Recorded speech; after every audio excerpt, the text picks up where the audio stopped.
Hello, hello, and welcome back to the State of the Fandom. My name is Neil Fox, and I am your democratically elected president for life of the furry fandom and of time and space. And with me, as always, is... Hello, hello! Yes, I am the Snoop Dogg of the furry fandom. The Snoop Dogg. Yes, I am the Snoop-ing dog. Oh my god. I think you're referring more to our topic for this episode. Hey! Which is the Reefer Madness. Oh yes, the Reefer Madness. So, guys, if you hadn't noticed, our glorious president, Joe Biden, did something intelligent this week. Oh my god, tell First me more. time he's done something smart that totally isn't just to re-secure his re-election. Oh, totally not. Totally not. So, he's gone through and he's given a presidential pardon to anyone who has a non-violent marijuana. Specifically, a simple possession charge. A simple possession charge. Basically, anyone that's got, a non-violent, you're just kind of in there because you had weed on you kind of thing. Which is a step in the right fucking direction. Good job. Absolutely. And also this is for small amounts of weed. I mean, it's a step in the right direction. It's a monumental step in the right direction, and one big, giant doobie for the rest of us. Oh, this doobie's so big. It reminds me of your penis. Now, my question is he doing this out of the kindness of his heart, or is he just trying to salvage his election campaign? Well, for the midterms. Well, considering that it is only about a month until the election, I would say it is definitely for the election. Yes. Consider that the Democratic voting base is generally... Potheads. Hold on. I'm getting to that. But it's true. I'm getting to that. If you just look at the demographics of a average Democratic voter versus a Republican voter, they tend to be poorer. They tend to be from cities.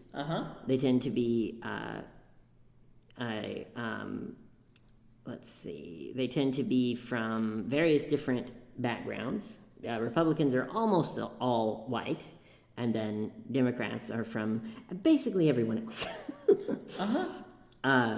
Again, the Democrats have a lot of good things going for them.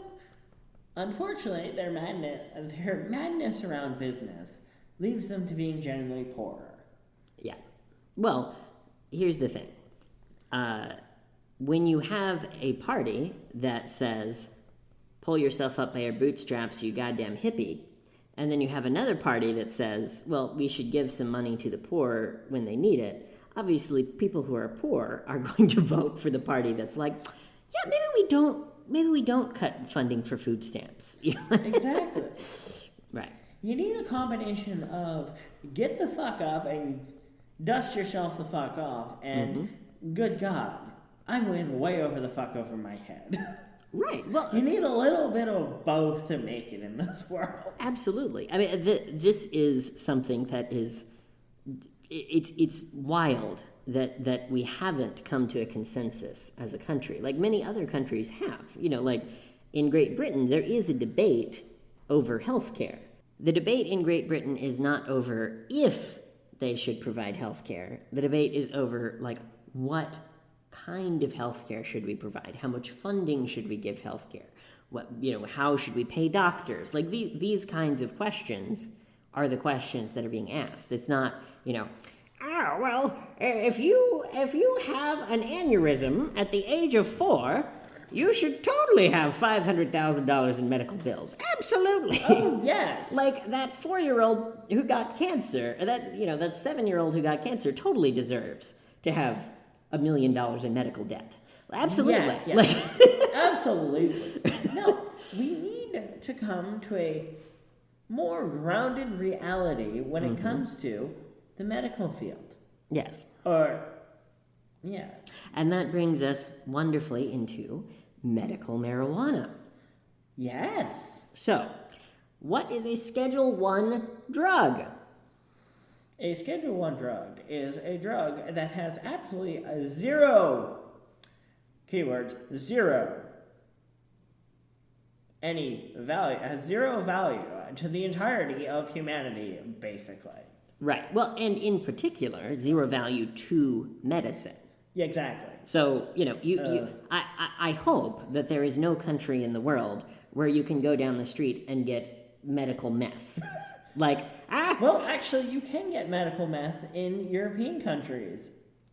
In lovely little places called rehab centers. Oh, well, that's different. So that is providing an addict with a clean access to what they're looking for. It's medical meth. Hold on. There is a big distinction. They are not providing meth to the person to treat a medical disorder. They are providing meth to the person to treat their illness of addiction. Addiction is a medical disorder. Prove me wrong. Fair enough. Let me... Okay. I do not know anyone who, beyond the confines of a meth house, I do not know anyone that would be like, oh yeah, smoking meth is great for my health. Meanwhile, there are many people... That's the perception that the United States needs to get their head around. Okay, fair enough.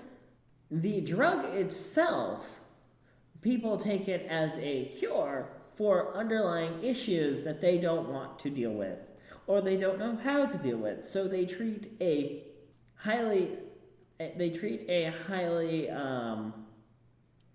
addictive substance as a medical cure, as opposed to using it as opposed to simply getting the treatment you need and then getting yourself off the drug. Correct. Well, so hold on. Let me medical grade meth technically would be medical meth, but in a very different context. Absolutely. Right. So let me give you an example. So there are quite a lot of people that THC or CBD, which doesn't have THC in it, but it has a lot of other stuff from the marijuana plant, helps them with... CBD is fucking awesome. Helps them with sleep, for example. Sleep is a very common problem for people to have. Yes. But you're not going to... The doctor is not...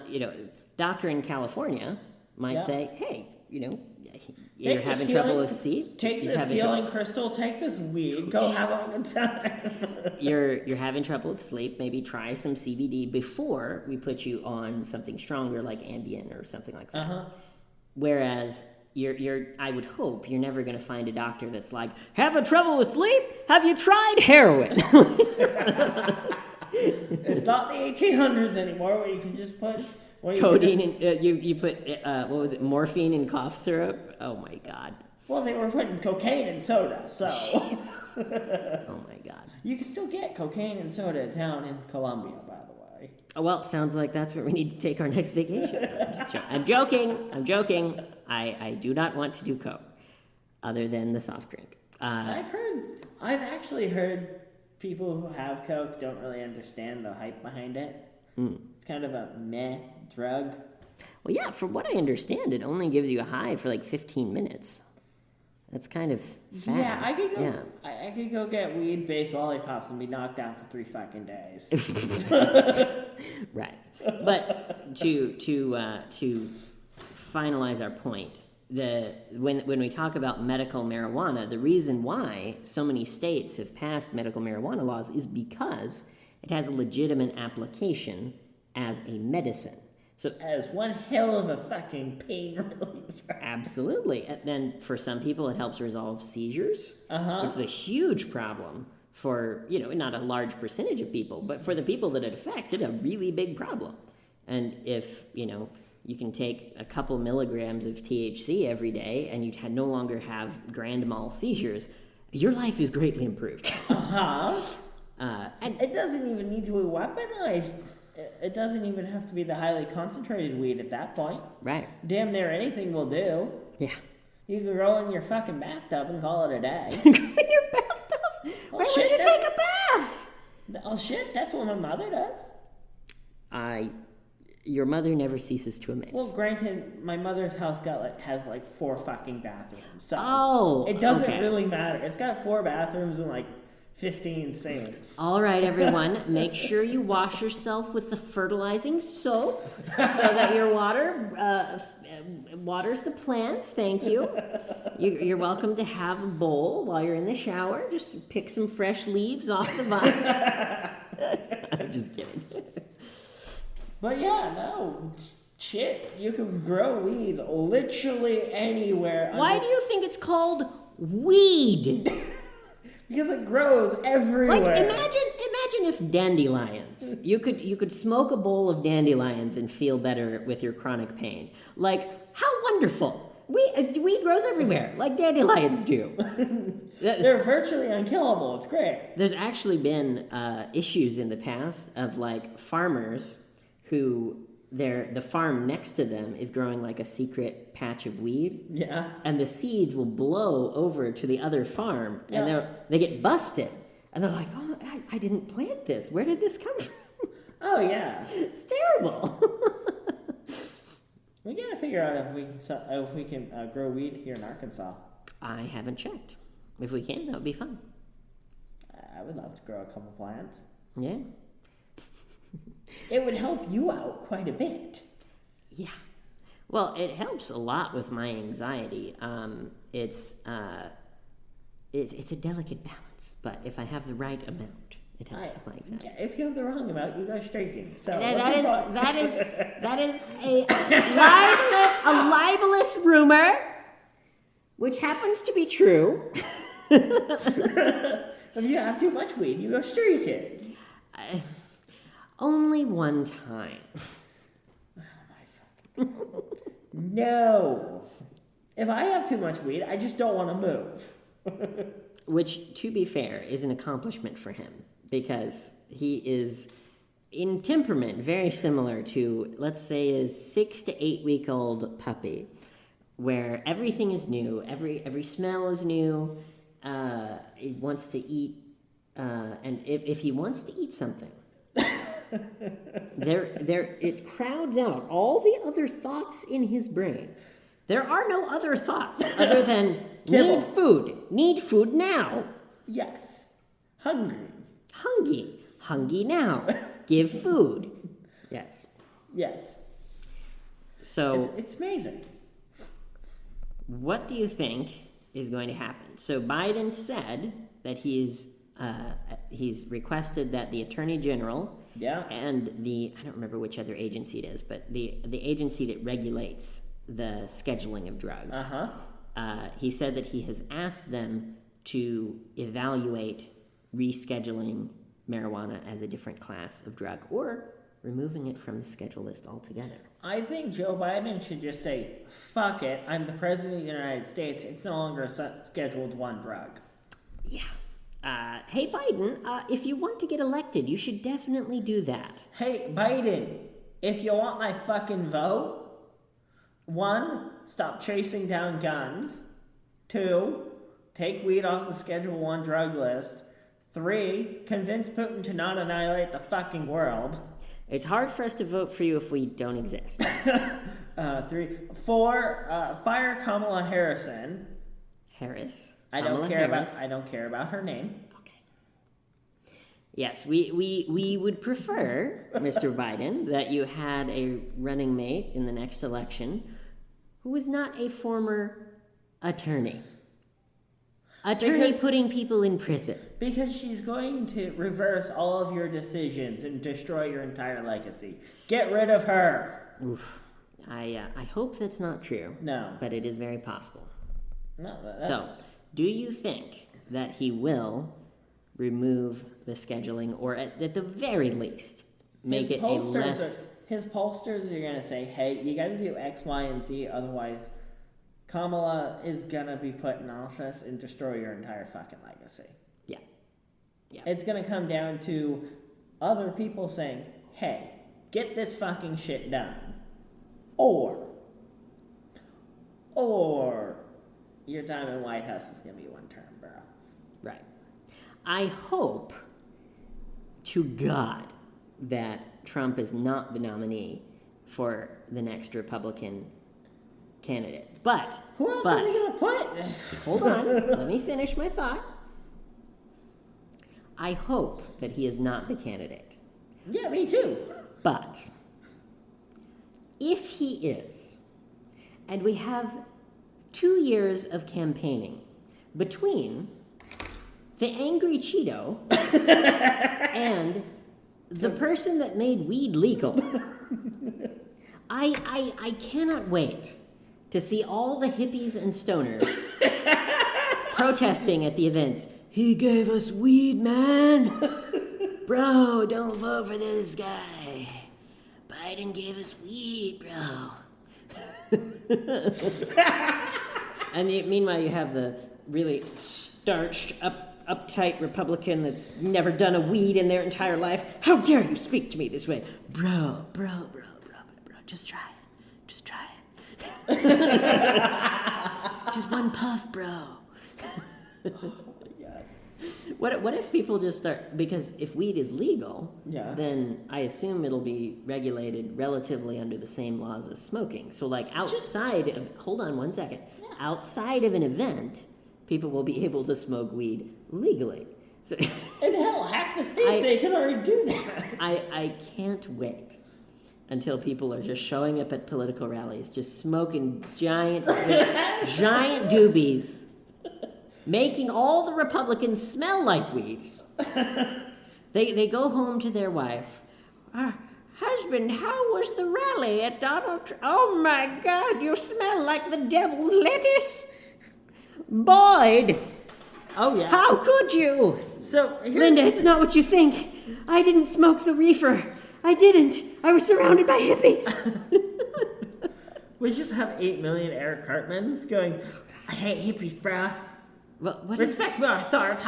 What do you think he's modeled after? He's modeled after boomers. Respect my authority. It's comedic that a child would be anti-hippie. Yes. But I hate hippies. for 60 years, there have been anti-hippie Republicans. Yes.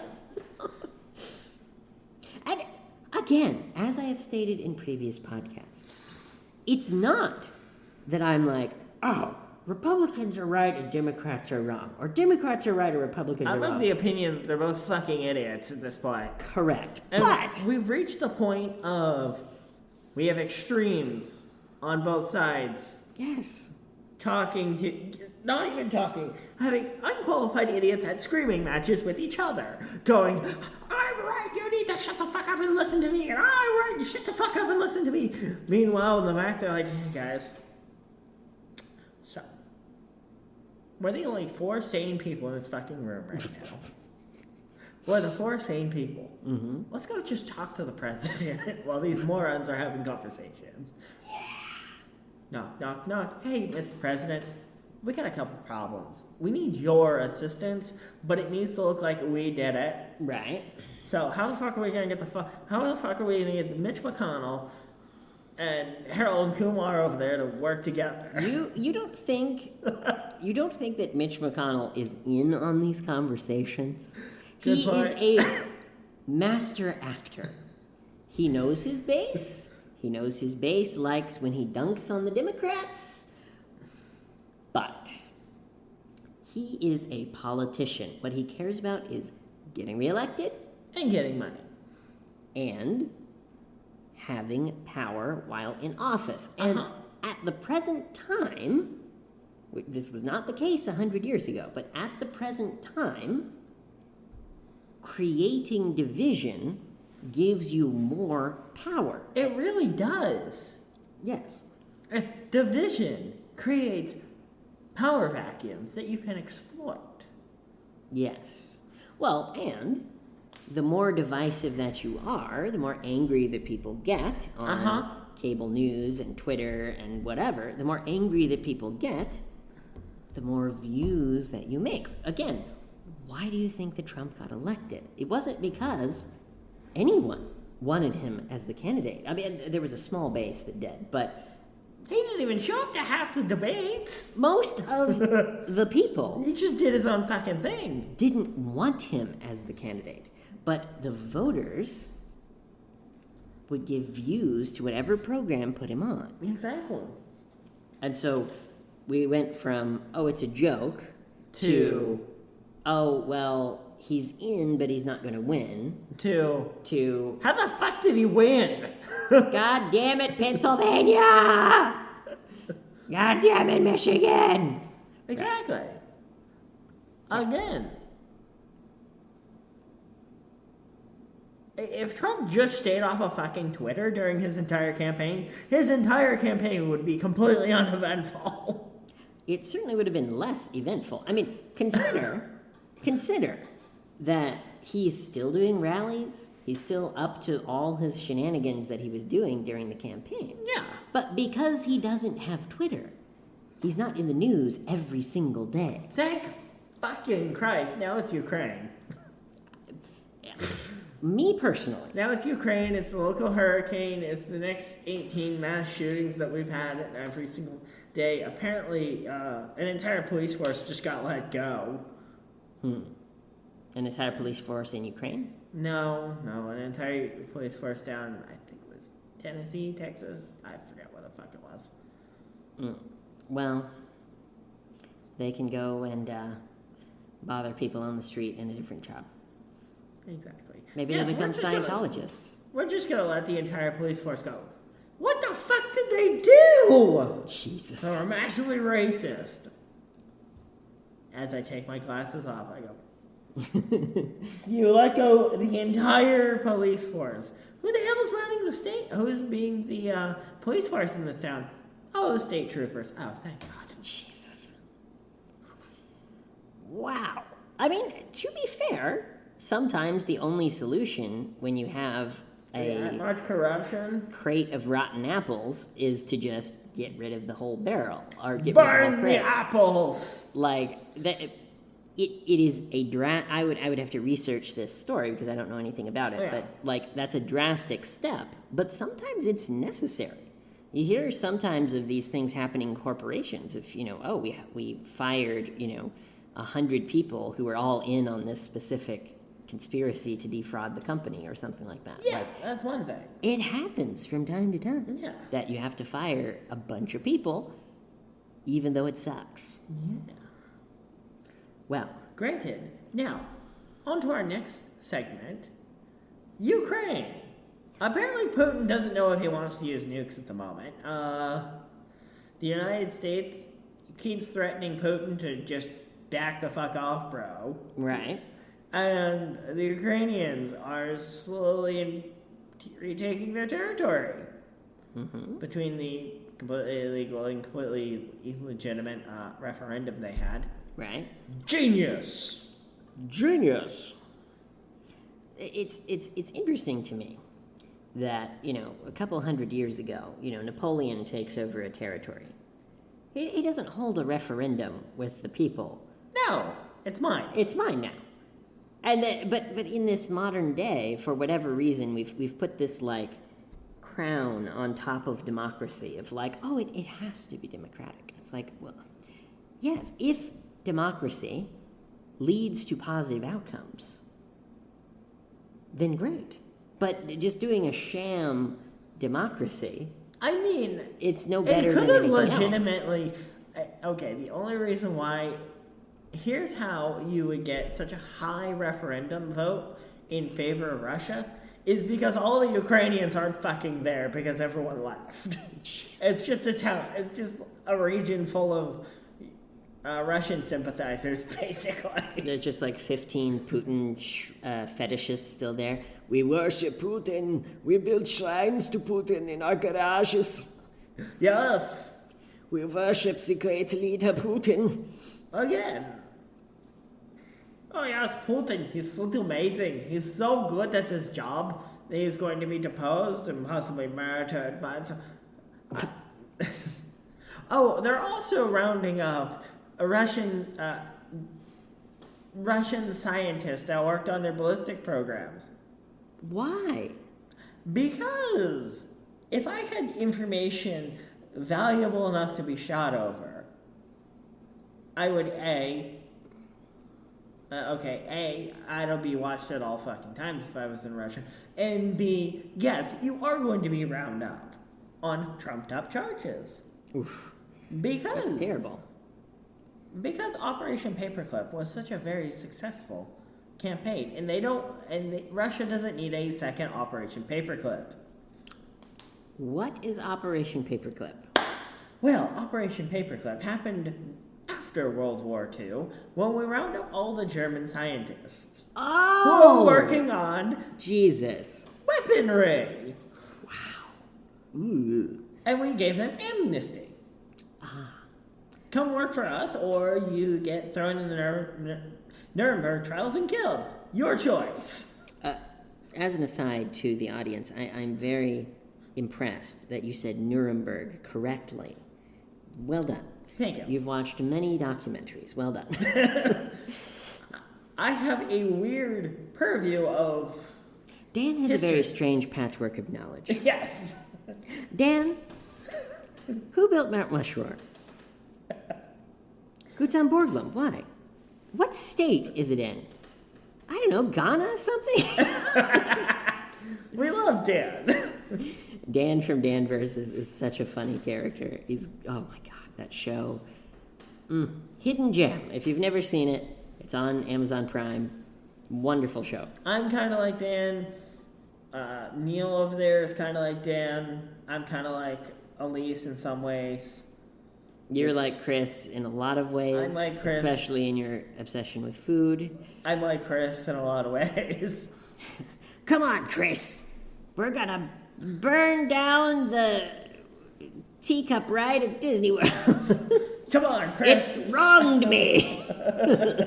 Come on, Chris. We're gonna burn down all of Disney World. Oh God. It's wronged me. I'm actually surprised they didn't do Dan versus amusement parks. That'd be a very easy episode to write. Just he gets in a line for 2 hours, and then just as he gets to the front of the line, they close for the day. Yeah. Amusement park. Well, Dan didn't have any money to go to amusement parks. But yeah, he just spent all of his sugar daddy Chris's money. They had to have been in a financial domination relationship or something.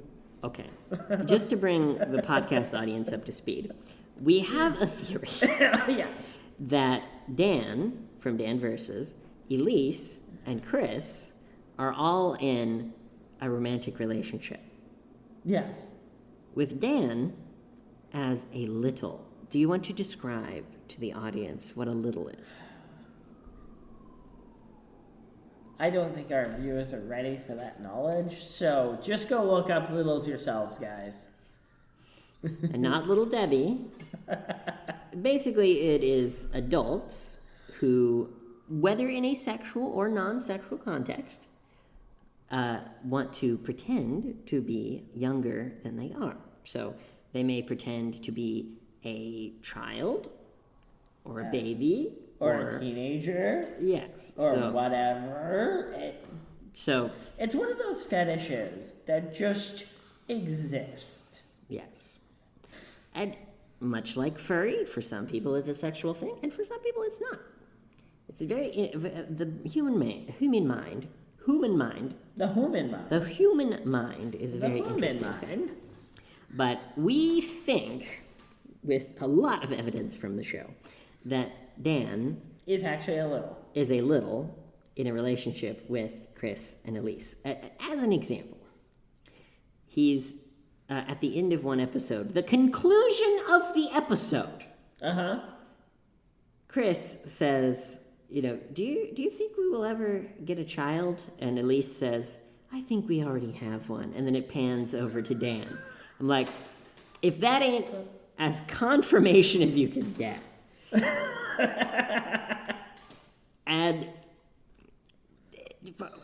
I'm sure that many of you have not watched this show, but go watch it and come back to this video and comment. Yes, please comment. Because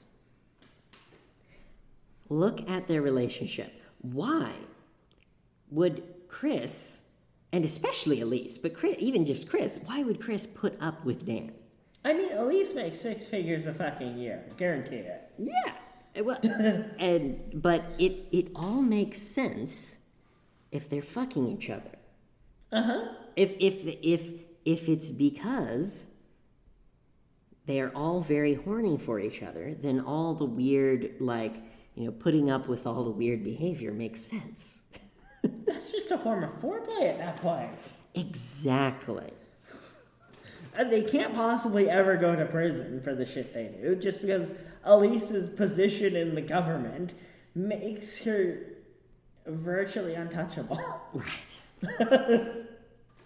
Yes. There was a glorious time, when Parks and Rec,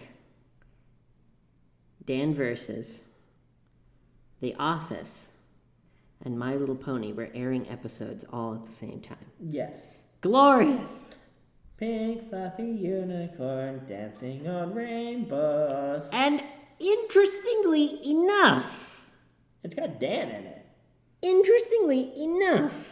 That YouTube channel, Flufflepuff, is the one that he's referencing. That YouTube channel started as a Tumblr blog. Of course it did. Of Dan, from Dan Versus, in the My Little Pony universe. Oh my god, he must have hated it. Of course he did. And that's why, especially in some of his really early videos on that channel, Dan is a major character in the video. And the people now are just like, why is Dan in this video? Like, it's because it started as a Dan Versus fan project. Dan Versus the My Little Pony universe? Yeah. Oh, God. And for our next topic, Fallout in real life. Yes! Yes. So, according to our wonderful doobie-smoking president, Brandon, if Russia uses a nuclear warhead in Ukraine, quote, Armageddon could follow. And I just want to hear from someone who is a fan of the Fallout series. Trey, tell me how excited you are to live in a post-apocalyptic nuclear wasteland filled with ghouls, monsters, and deathclaws. Well, you see, unfortunately, we won't have the deathclaws, we won't have the ghouls, because radiation just kills you. We might have semi-sentient crazed beings, because radiation will just give you massive amounts of dementia. Radiation isn't good for it. So not cool ghouls, just grandma forgot her medicine ghouls. That sounds much less fun. Or feral individual, or human beings have gone feral, and now you have to deal with cannibals and murderers. Now, according to the research, there is no such thing as a feral human being. However... No such thing as a feral human being? However, my own personal studies at furry conventions beg to differ. No, there's no such thing as a feral human being. Where do these researchers come from? And have you heard of a movie called A Hill Has Eyes, which is based on a real historical event of a clan of people who would kidnap travelers, murder them, and then drain their blood and all sorts of Jeffrey Dahmer level stuff within a community, basically. It was basically a community of cannibals. And then they sent the army in, and the punishment for these murderers, this clan of murderers, was their faces would be cut off, their hands would be cut off, and they would be left to bleed to death.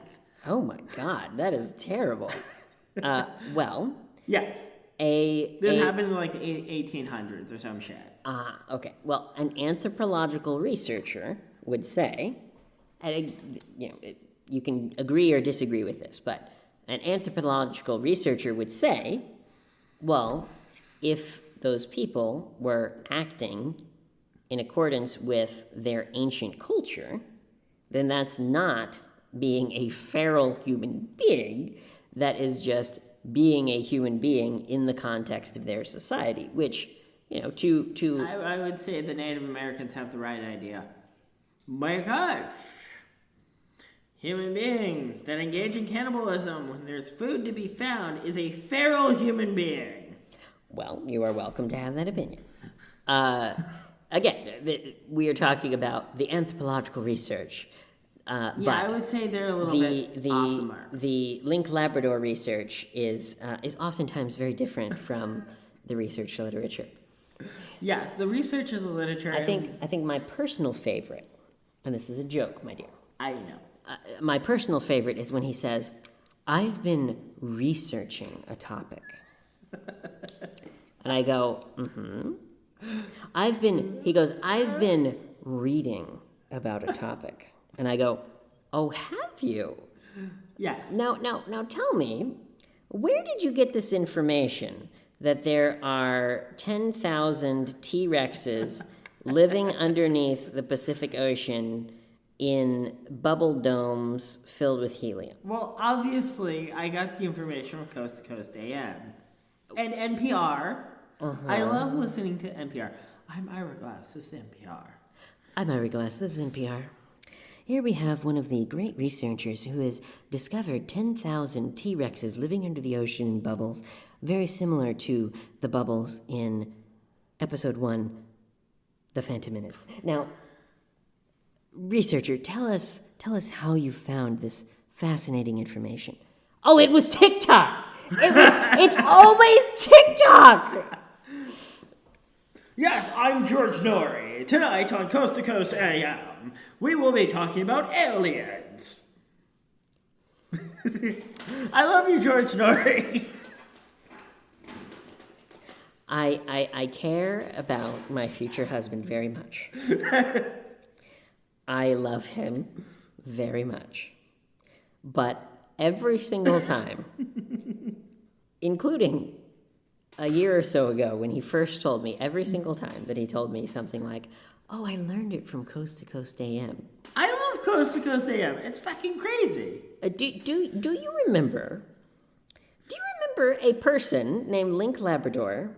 Do you remember that person telling me that he was certain there was a three-headed person because he had heard this three-headed person being interviewed on Coast to Coast AM, which is a radio show. Do you remember? Do you remember that? Yes, I do. My suspension of disbelief needs to be a little reorganized. Granted, I like Coast to Coast AM. They cover interesting topics with fucking insane weirdos. But well, I kid because, again, I care about my wonderful Labrador very much. He and I have different concepts of truth.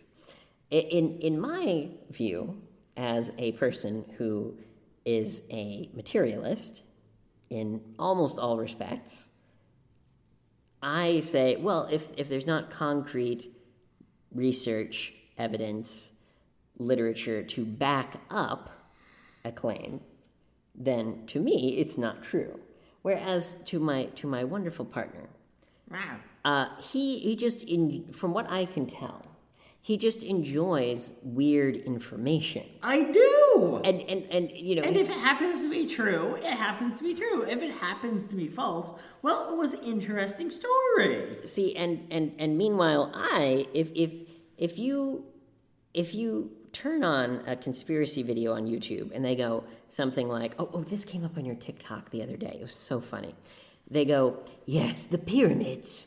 We all know that they were energy storage devices. And I'm just like, whoa. We do not all know that. No. Well, the theory goes with the pyramids is they were designed as energy storage devices. Sure. One of the theories that they've been trying to figure out, true or false, for the last 200 fucking years, because we still honestly don't know if people were buried in the fucking things or not. Okay. We've never found inscriptions equating it definitively to. We have a lot of circumstantial evidence, but we don't know who was actually buried in the damn thing definitively. That's incorrect, but continue. No, we don't. My wonderful Bap. My wonderful Labrador apparently is not aware that there were not only inscriptions on the pyramids, but also inscriptions and scrolls and etc.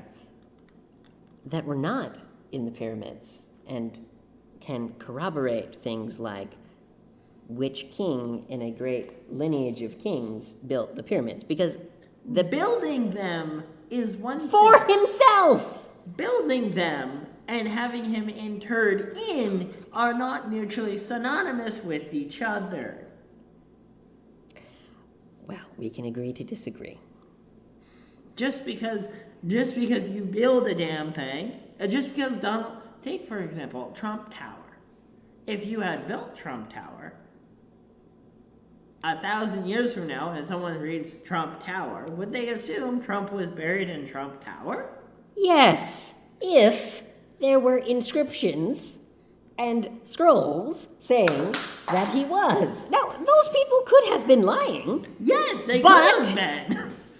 We have no reason to expect that a scroll or an inscription that has lots of information that we can corroborate is only lying about this one specific thing. Now, unfortunately, anthropologists do not yet have a time machine to go back into the past and say, yes, was King Ramses II actually interred in this specific pyramid?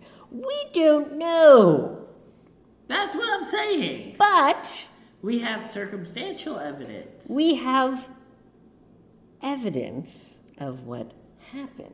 Yeah. So okay. Again, I'm not judging you, my dear. I'm just pointing out the difference between you and I. So I know. I go to the anthropological research and I say, okay, well, this is the best evidence that we have at the present time. Like, to give an example that would make my mother scream with joy.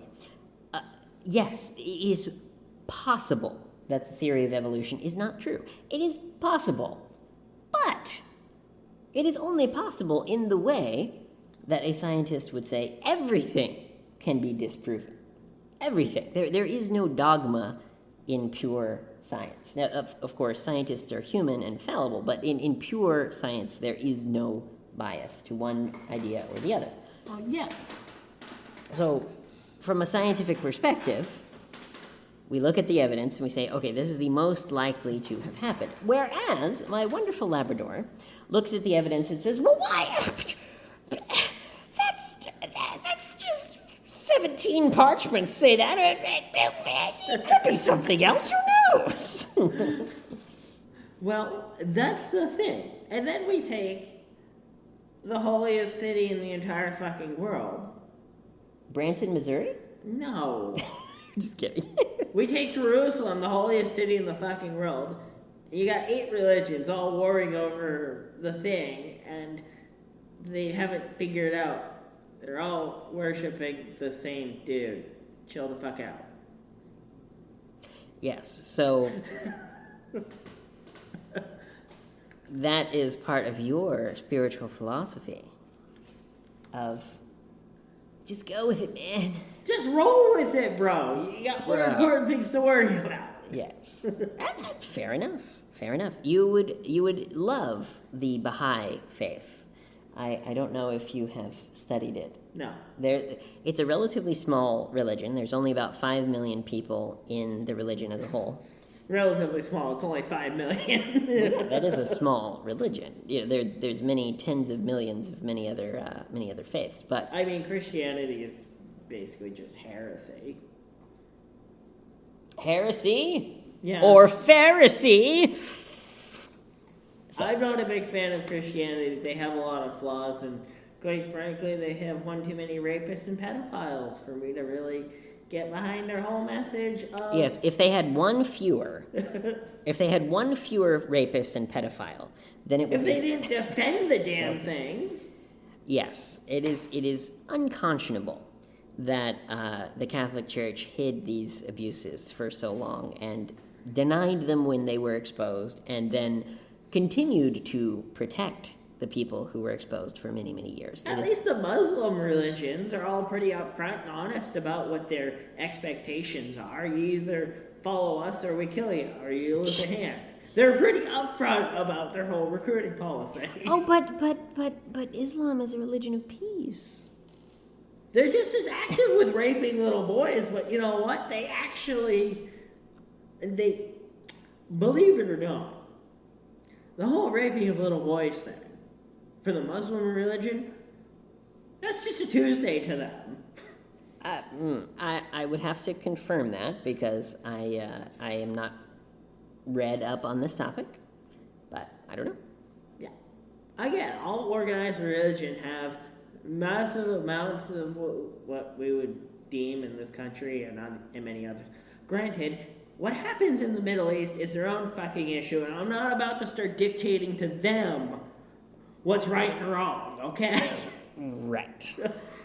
If those are their laws, I'm not going to fucking tell them what to do, but if they come to our country, they have to go by our laws. Right. They live by if they come to the American people, they live by the American standard. If you go to the if you go to the European standard, you're being held to the European standard. I'm sorry, that's how it works. Right. Well, I mean, no one is above the law. That's one of the most important principles in the American experiment is, the king is not above the law. The president is not above the law. No, he isn't. The Pope is not above the law. That is one of the things that makes America and other Western democracies so strong in terms of their ability to foster things like business. Because business owners know that they can create a business in America or the UK or Japan or whatever, and you don't have the issue of there's Gestapo coming in, kicking down your door and stealing all your shit. Right. It was very profitable to run a black market business in the Soviet Union, but the issue was that if you got caught, you would be sent to Gulag or murdered. So exactly. That's why if you're running a black market business in Russia, you gotta pay people off as you go. You gotta grease the palms. Yeah. That to me, it is fascinating that they estimate. We talked about this in a previous podcast, but they estimate 20% of Russian funds that are allocated to the military go directly to corruption, and that is just wild. We wonder why the Russians can't do anything effective. Is it because they've actively abused their own troops? They send untrained personnel to the front line. They say that they have these weapons of whatever the fuck. Mm-hmm. In reality, they got 2 of them tops. Jesus. And they're borderline experimental. How much do you want to bet? That the crazy, stupid Russian submarine doesn't actually have what it says it has? How much do you want to bet that when they drive those giant missile trucks down the streets of Moscow, that if you walked up and you just knocked on them, it would just be hollow, just as if there is nothing inside whatsoever? We have big mission! There's actually been, we don't know for sure, but there's been relative confirmation of these things with North Korea specifically, of that you can watch on the video footage and the thing will wobble like it's made of paper. And it's great. Yeah. Russia undoubtedly has one of the world's largest nuclear stockpiles. Mm-hmm. Most of that shit's completely unfucking maintained. Mm-hmm. And any weapons test they do, well, it's probably the prototype that they've been working on, and they probably don't have another one. Now, here's an interesting question, and I'm curious to hear your thoughts on this. So, in many other countries, we have the status quo. Let's take England, for example. Yep. The status quo in England is no one owns a personal firearm unless it's used for, hunting or something like that. Now, in America, we have decided that the standard is basically anyone with a pulse and a driver's license can own a firearm. And from the American perspective, it's if you have a gun, you can protect yourself. Yes. Whereas from the UK or Australian or many other perspectives, it's, well, everyone should not have a gun to protect everyone. Now, here is my question. Does this principle apply to nuclear weapons or not? Should everyone have nuclear weapons? Should no one have nuclear weapons? If no one has nuclear weapons, conventional warfare is just conventional warfare. Right. Warfare is warfare. A nuclear weapon is the same thing as having a queen on a chessboard. Oof. Yeah. Either you have your goddamn queen, or you don't, because you lost it somewhere along the way. We've seen what happens when countries willingly give up their nukes. Right. Are you saying you wouldn't want to play a game of chess where there's just 16 queens on either side of the board? That'd be a difficult game to play. That's the point. Ugh. A nuclear weapon is not to be used. Right. It is a tool. Like nothing, like everything else, it is a tool in the toolbox. Right. It is the, oh shit, emergency brake glass tool, but... Jesus. How much... Did you know that there is no released image of what the interior of the nuclear football looks like? But from people that have worked in the Secret Service and stuff, they've described it as, it basically looks like a Denny's menu. And you can pick from the menu, the president can pick from the menu what type of nuclear strike that he is going to do. Yeah. I want you to tell me how desperately you are looking forward to the day of just opening up that suitcase and looking at that menu and going, wow, that's a lot of missiles. Yes, it's a lot of missiles, it's a lot of responsibility. Fortunately, the actual odds of needing to use the damn thing, there are other avenues. Yes. Simply vaporizing a country because they're doing horrible atrocities is, in fact, another option. Is it the best option? Who knows? Well, the nuclear doctrine of the past, was flawed. over half century. Was horribly flawed. Let me speak, please. The nuclear doctrine that has been used over the past, 70 years or whatever it's been now, has been, these are so destructive that they cannot be used. But they, like you said, they're the trump card. They're the last line of defense. Yes. The difficulty is when you have a country like Russia that is doing things on the world stage. I mean, Ukraine is the most obvious example, but they've done many other horrible things. Yes. They're doing things on the world stage that are reprehensible, and they say, well, I have nukes, so you can't do shit about it. Like, I would be surprised if, for example, I would be surprised if Russia invaded Ukraine if Ukraine had nukes to use. And I would be surprised if there were no nukes whatsoever. I would be surprised if there were not, troops from a bunch of different European countries and the U.S. defending Ukraine. If no nukes existed, it would just be straight up World War II all over again. Well, how interesting. Maybe the nuclear weapon is what has prevented us from going into World War III this entire time. It has. How fascinating. The cause is also the deterrent. How fascinating. Mm-hmm. Unless you're playing a game of Sid Meier's Civilization where you're the only one with nukes. Well. And you just lay waste to the entire fucking world with nukes and Bob. Let's not do that. But I think it is possible that we are living in a simulation and that nuclear war is the reset button.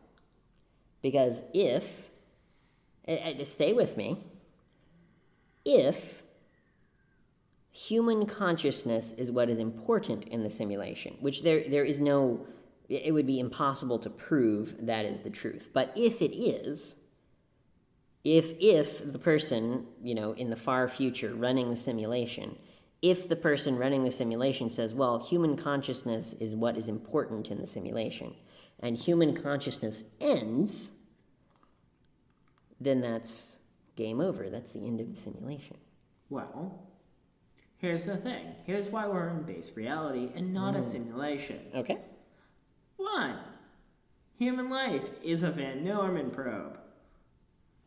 Life in general is probably a Van Neumann probe. Life in general is a Van Neumann probe sent to us from a galaxy, from a dimension where their dimension is failing. So the only thing they could send was the cellular life itself. Mm-hmm. And we've discussed this before.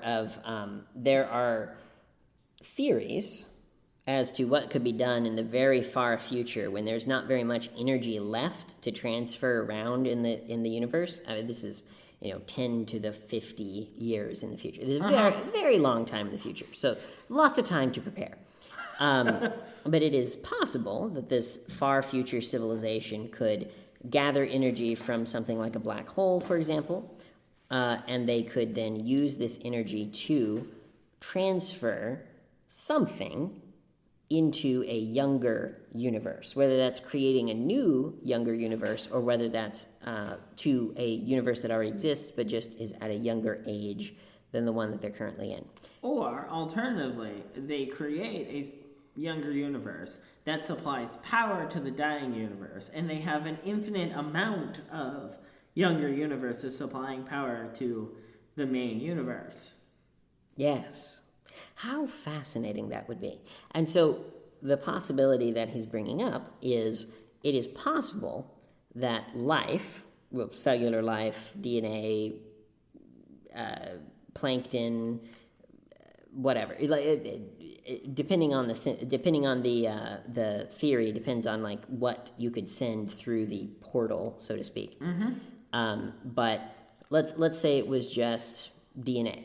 You could send DNA through the portal, and then it would reconstitute itself on the other side. Yeah. And then just float through space until it finds a suitable place to live, and then become a cellular organism. It is possible that is how life actually came to Earth.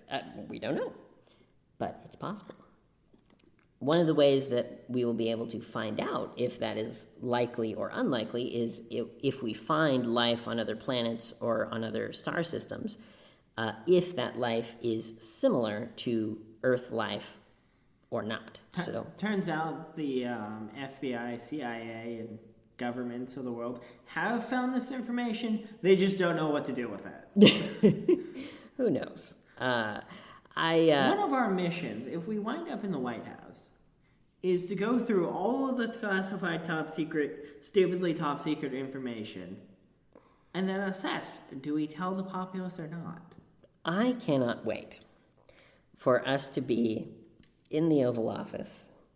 It's 9 a.m. We've just gotten up. I'm reading the morning briefing. One of our assistants is reading you the morning briefing. And you just say, you know what? I don't want to have to deal with the international affairs today. You take care of that, darling. I'm going to ask for all the records that we have on extraterrestrial life. I need all the classified records that we have on NASA, the WOW signal,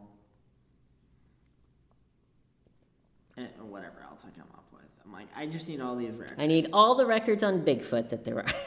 Yes, all the records on Bigfoot, all the records on Wendigos, all the records we have on the Skinwalker Ranch, please. Thank you.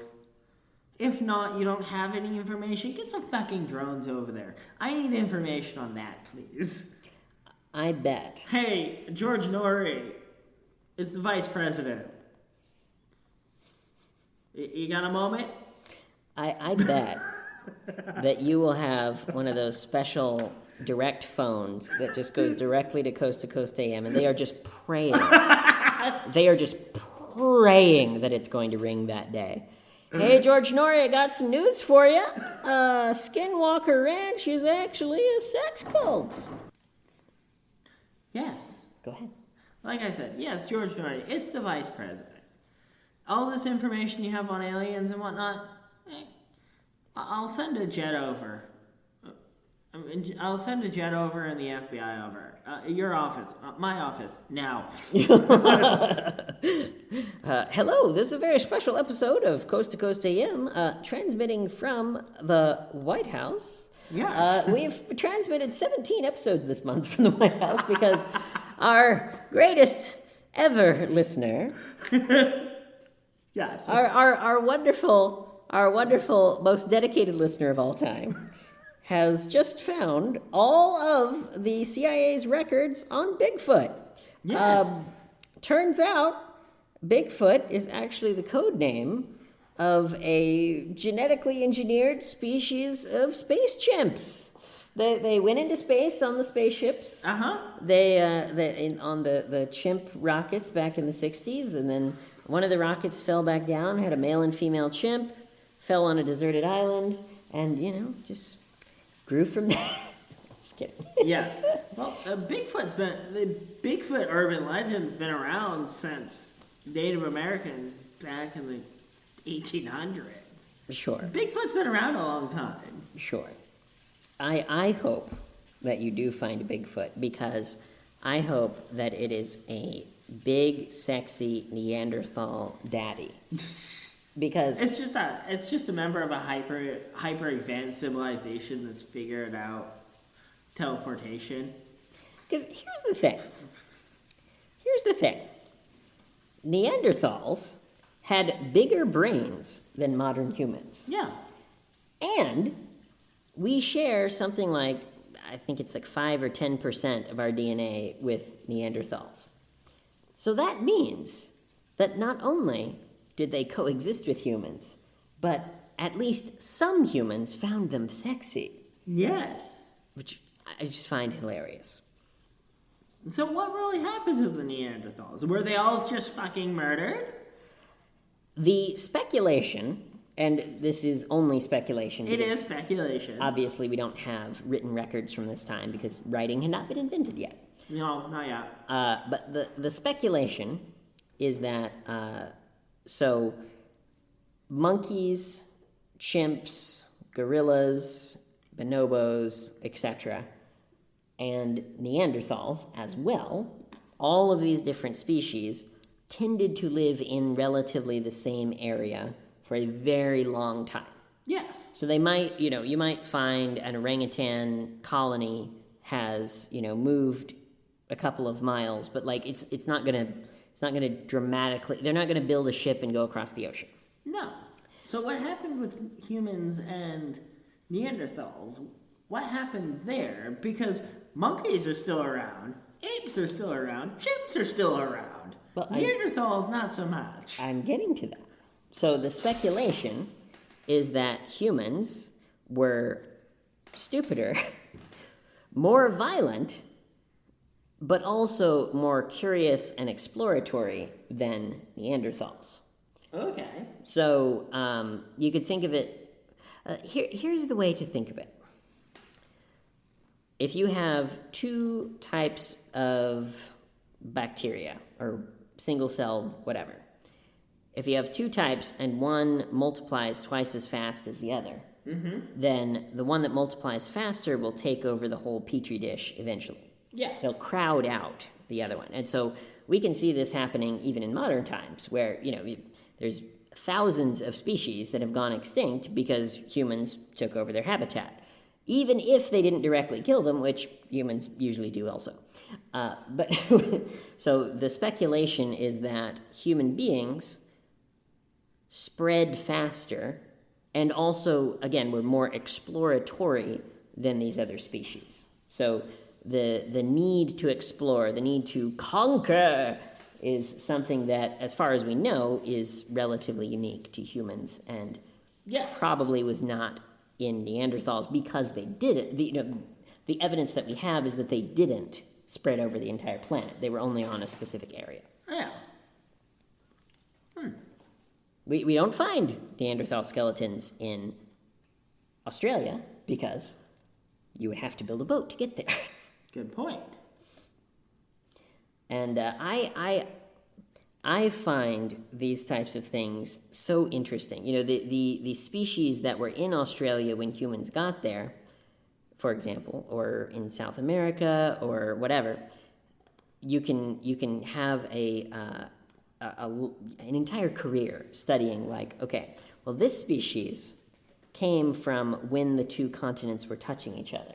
Yeah. And so there's there's a species here in Australia that's similar to a species in India, and it's probably because, Well, that's the thing with Bigfoot. You have the North American Bigfoot. You also have the Yeti. You also have urban legends down in Hawaii has their urban legends. Mm-hmm. Then you have Australia. Mm-hmm. Well, and that could have tied back easily to when the planet was one big fucking continent. And those could just be lost links. Well, lost links to humanity. Well, in that case, you have to consider another aspect of anthropology, which is, are the legends similar because humans are similar? Or are the legends similar because the animals are similar? Or are the legends similar because the humans in all these different places found the same origin for the story? So, for example, legends of dragons are present all over the world.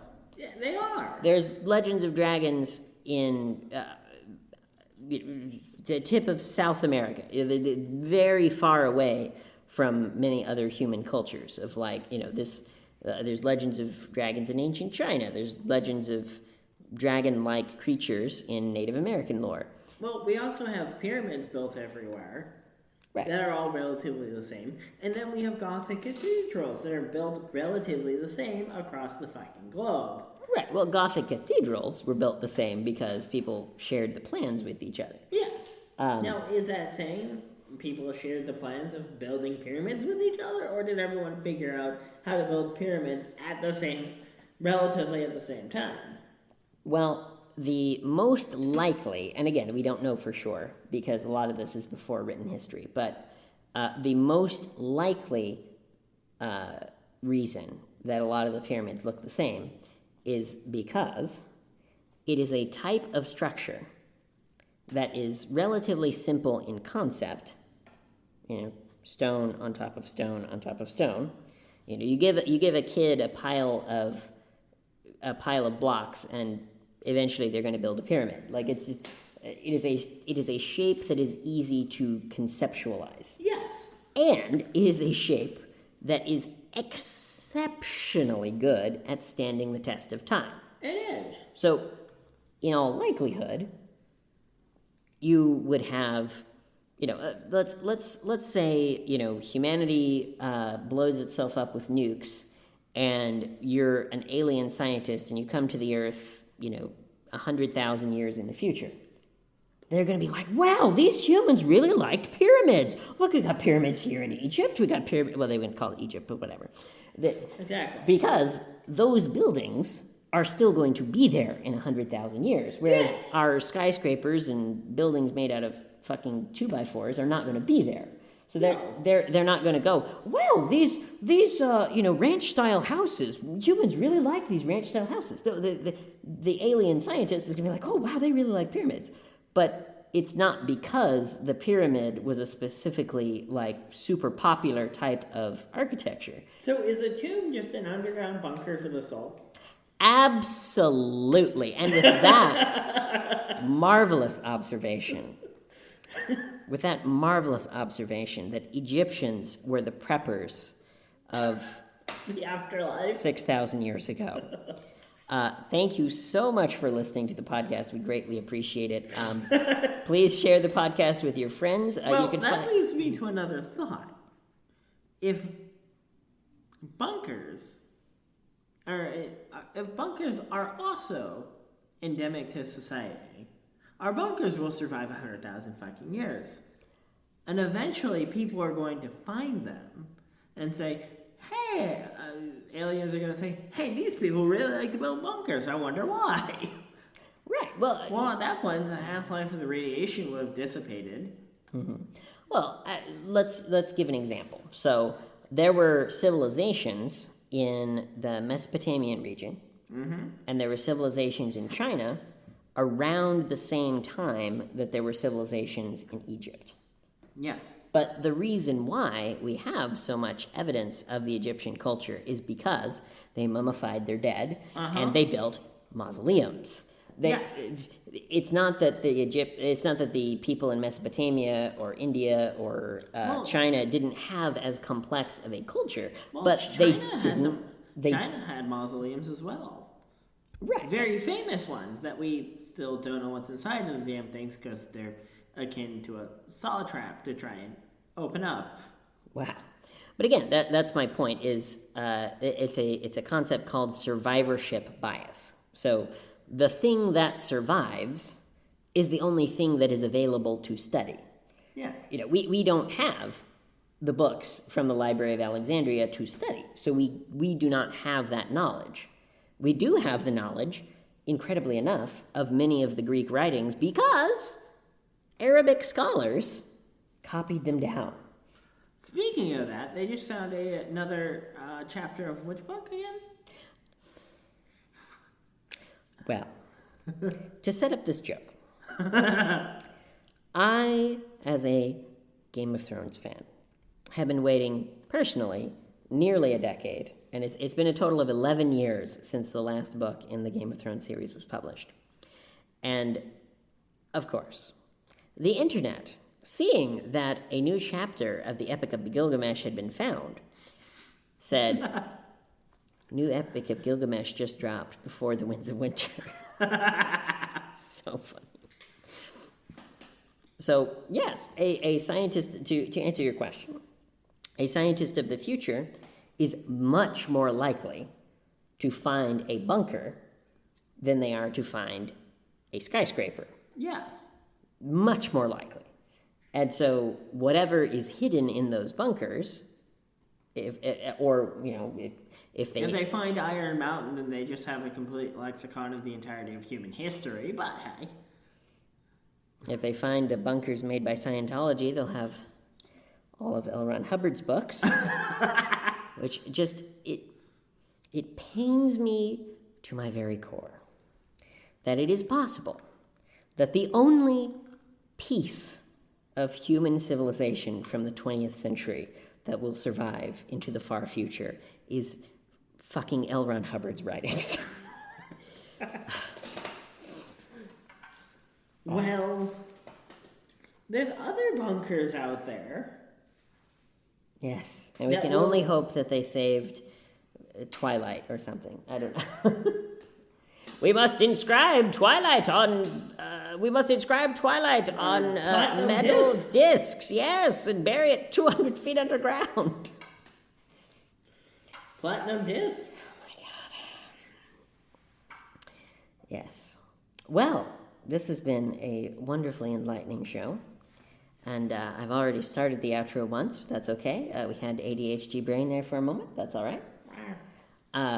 Thank you so much for listening. If you're listening on YouTube, please make sure to give a like or a comment. If you're listening on one of the other platforms like iTunes, make sure to leave a review. And we greatly appreciate you listening, and we hope you'll stick around for the next episode.